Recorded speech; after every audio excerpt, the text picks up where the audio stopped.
ये अल्लाह के नबी सल्लल्लाहु अलैहि वसल्लम ने एक मरतबा साहबा से पूछा, बताओ कंगाल कौन है? कहा कंगाल वो है जिसके पास रुपया पैसा ना हो। साहबा ने जो आम इस्तिलाह के मुताबिक बात होती है जवाब दिया, फरमाया कंगाल वो नहीं है, कंगाल मेरा वो उम्मती है जो बहुत सी नेकियां लेकर आएगा, बहुत सी नमाजें पढ़ी, बहुत से जिक्र किए, बहुत सी तिलावतें की, लेकिन साथ में किसी का ज़मीन दबाई, किसी की ग़ीबत की, किसी को तकलीफ़ पहुंचाई, तो हुकूक़ वाले आएंगे और अपने हुकूक़ के बदले में उससे नेकियां तलब करेंगे। और जो नेकियां जब हक़ रह जाएंगे, बाकी ये सारी नेकियां ख़त्म हो जाएंगी, तो हुकूक़ वालों के गुनाह इसके ज़िम्मे डाले जाएंगे, यहाँ तक कि इतनी नेकियों के बावजूद मुँह के बल घसीट कर जहन्नम में डाल दिया जाएगा। तो होशमंद अक्लमंद वो है जो मरने के बाद की ज़िंदगी की फ़िक्र करे, वहाँ के लिए जिए, वहाँ के लिए कमाए, और वहाँ के लिए जी रहा है नहीं तो इसकी पहचान ये है, एक बड़ी तराजू ये है कि आदमी हुकूक़ अदा करने के सिलसिले में हसास हो और फ़िक्रमंद हो। किसी का हक़ मेरे ज़िम्मे न रहे, मेरे ज़िम्मे जो फ़र्ज़ हैं वो दूसरों के हुकूक़ हैं, मेरे जो फ़राइज़ हैं वो दूसरों के हुकूक़ हैं, मैं अपने फ़राइज़ के सिलसिले में हसास हूँ। लेकिन हम में से हर एक का पूरी ज़िंदगी का रुख बता रहा है, महवर बता रहा है कि हम में से हर एक को इसकी फ़िक्र है और इसकी शिकायत है कि मेरा हक़ नहीं मिलता। जो आदमी आखिरत के लिए जी रहा है तो उसका तो हर वक्त ये फ़िक्र रहना चाहिए कि मेरे ज़िम्मे किसी का हक़ ना रहे, फ़लाँ आदमी अपना हक़ नहीं लेता। लेकिन आज तक आपने किसी को देखा इस बात के लिए लड़ते हुए या फ़िक्र करते हुए या हमारे इज्तिमाई तौर पर कहीं एहतजाज होते हुए या इस बात की फ़िक्र करते हुए या रैली निकलते हुए कि फ़लाँ आदमी अपना हक़ नहीं लेता? हर एक को ये शिकायत है, अब्बा हमारा हक़ नहीं देते।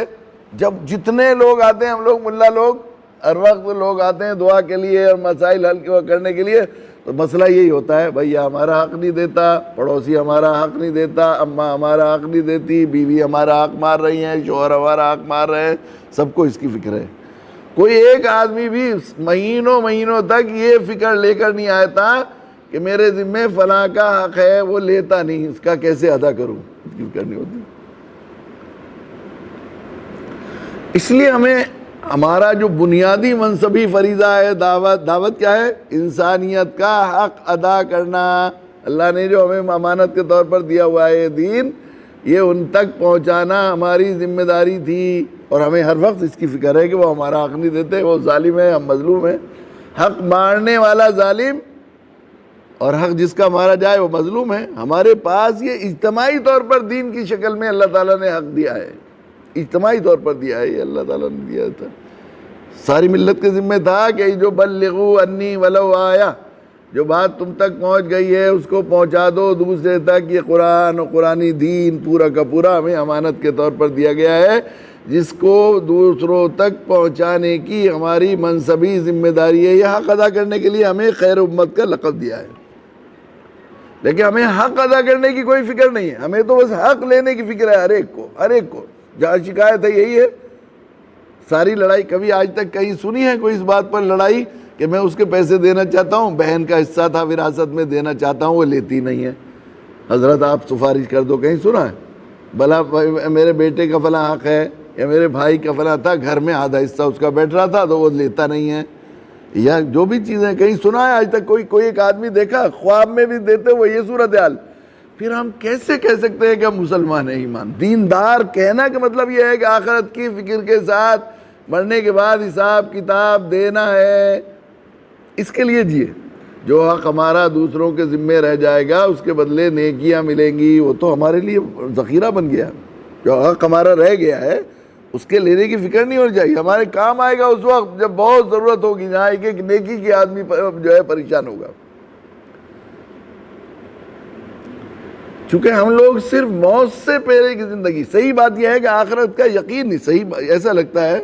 मैं तो अक्सर ये बात कभी कभी बहुत शर्म की वजह से जी चाहता है मुँह छुपाने को, कि हमारे बड़ों को तो हर वक्त ये फ़िक्र हुआ करती थी इसकी कि कहीं पता नहीं हम मुसलमान हैं भी हैं कि नहीं है कि नहीं, ऐसा कभी होता था है कभी नहीं है, इस तरह शक हुआ करता था, ऐसा हुआ करता। लेकिन अब जो हमारी ज़िंदगी का सिस्टम है 100% हुकूक़ के लिए लड़ना, दूसरों से हुकूक़ हासिल कर, हुकूक़ देने के लिए लड़ना नहीं, फ़राइज़ अदा के नहीं, हुकूक़ लेने के लिए लड़ना। सारी लड़ाई हमारी और सारी ज़िंदगी की तको-दो और हमारा महवर हर वक्त की धुन और फ़िक्र इसकी है कि मुझे हक़ नहीं मिला किसी, इसकी फ़िक्र है।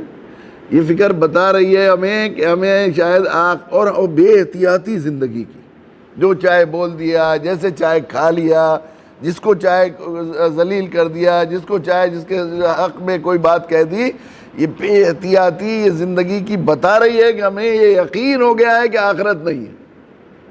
आखिरत के न होने पर हमारा ईमान है, ऐसा लगता है, ऐसा लगता है, बिल्कुल सूरत हाल ही हो गई।